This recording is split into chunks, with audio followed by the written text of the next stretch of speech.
Papa, Uy, anak. may tao po dun sa labas. Ay, sige, sabihin mo na lang pumasok dito, ha? Sige po. Sabi daw ni Papa po, pumasok na daw po kayo. Sige. Uy, pare, butit inabot kita. Uy, pare, ikaw pala yan. Upo ka dito. Anong sadya mo dito? Pare, kaya talaga ako pumunta dito. Manghihiram sana ako sa'yo ng pera at pambayad ng upa ng bahay. Naku, pare, wrong timing ka naman eh. Wala rin akong pera ngayon. Binayad ko rin sa bahay eh. Ano ba nangyari? Gawa ng... Wala, yung caretaker ng bahay talagang sinisingil ako eh. O, akala ko ba nakausap mo na yung may-ari ng bahay na okay na? Mabait yung may-ari talaga mismo ng bahay. Pero yung caretaker talagang napakataray nun, napakagahaman. Sino doon? Si Celine? Oo, Naku, yung babaeng talaga yung masama ugali nun. Wala kayong kaibigan dito eh. hindi mo talaga ang papayaran pare. Pare, wala talaga akong pera sa ngayon. Pasensya ka na talaga. Pasensya ka na. Wala talaga. Binayad ko talaga sa bahay. Pares tayong gipit ngayon, pre. Oo nga. Eh, sige pare, salamat. Okay, sige. Para ingat ka. Sana maging okay yung pakikipag-usap mo dun sa caretaker na yun. Sige pare. Sige, pre.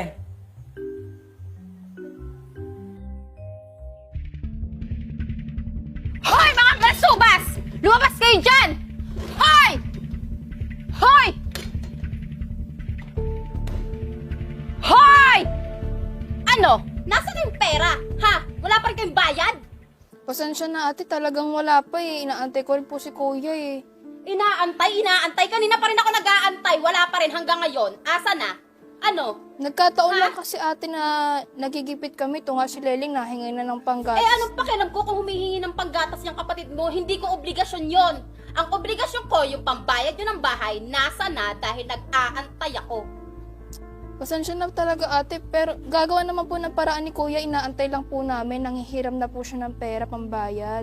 Ah, nanghihiram. Ha! Tagal ha! Pag hindi pa rin kayo nakapagbayad hanggang mamayang alas 6, pagbalik ko, lahat ng gamit nyo, madadatnan nyo dyan sa labas. Wala akong pakialam kung abutan kayo ng ulan o kung magutom yung kapatid mo. Wala akong pake. Yung bayad ha. Ate, wag naman po. Anong wag? Wala po kami ibang matutuluyan. Wala akong pakialam kung wala kayo ibang matutuluyan. Hindi ko yung problema, no? Sko, nag-aantay ako. Yung bayad ha. Hindi. Sorry. Ate, mamaya saan tayo titra? Yaan mo, Leling. Gagawa ng paraan kami ni kuya. Hindi tayo matulog sa labas. Nene, Kuya, dumating na dito sa Ate Celine, yung caretaker, na kung kailan daw tayo magbabayad, palalayasin na daw tayo mamayang 6 pagka hindi pa daw tayo nakapagbigay. galing na ako kay kumpare. Talagang wala din siyang maibigay sa akin. Paano yun, kuya? Kailangan na natin makabayad, baka mamaya mapatulog yung mga bata din sa labas.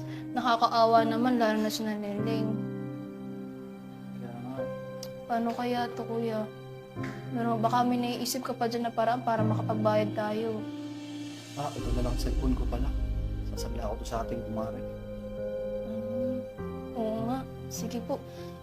Siguro yung cellphone ko, isasangla ko na rin kuya para kahit paano makatulong. Si Leling kasi nagrereklamo na, gutom na daw siya. Wala akong maibigay na gatas eh. Sige, dyan ka muna. Para maisanla ko na to cellphone para umabot sa oras na hindi na tayo mapalayas. Sige kuya. Sige, dyan muna. Ingat ka kuya. Kesay, Leng, alis mo na si ate ha. Magsasangla muna ako ng cellphone para hindi tayo mapalayas dito, saka para makadede ka na din. Huwag kayo magpapasok ng ibang tao dito ha. Mag-play lang kayo ni ate Kesay ha. Magbabait kay ate. Ikaw muna bahala kay Leling ha. Opo, ate, ingat po kayo. Sige, una na ako. Basta ha, ang biling ko sa inyo. Diyan lang kayo sa bahay, maglaro lang kayo dyan ha. Tatakbuhin ko lang to, mabilis lang to. Yan, ha? Opo. Sige.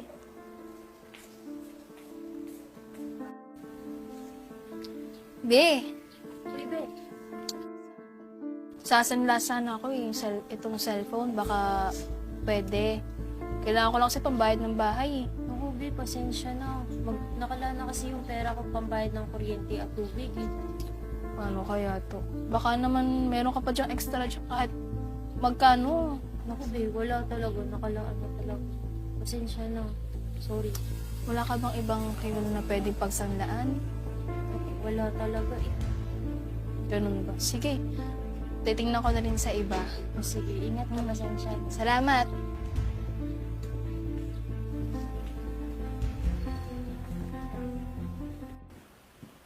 Hoy! Nasaan ang ate at kuya nyo? Wala po, umalis po. Wala. Saan ang mga gamit nyo? Bawal to po kayo doon pumasok eh. Ay! Hindi nyo ako mapipigilang pumasok.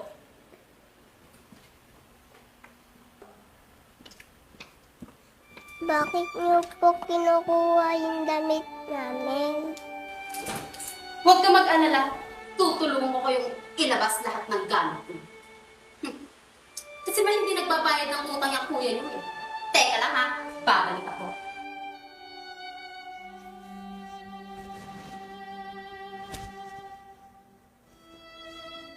Oh, ano nangyayari dito? Ano nang ginawa mo sa mga kapatid ko? Nandito na pala kayo. Asa na yung bayad? Ano na? Nag-aantay ako kanina pa oh. Ate, sabi ko naman po, di ba gagawa naman po namin ng paraan?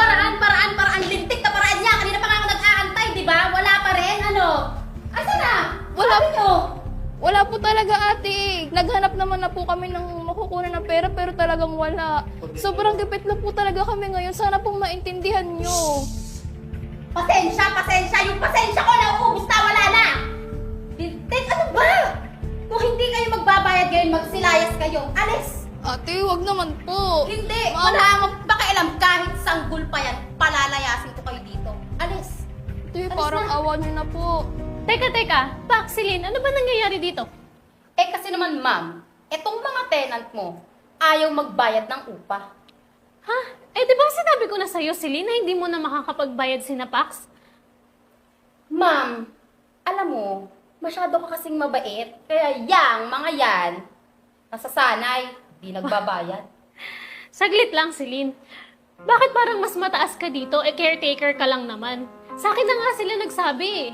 Pumayag na nga ako na wag muna silang magbayad. Tsaka alam mo, ang dami kong naririnig na chismis dito na sobrang ang taas ng lipad mo kung makapaggawa ka ng eskandalo dyan sa labas. Hindi ako naniniwala nung una pero ngayon naniniwala na ako. Tapos yung mga bata, dinamay mo pa. Grabe ka naman.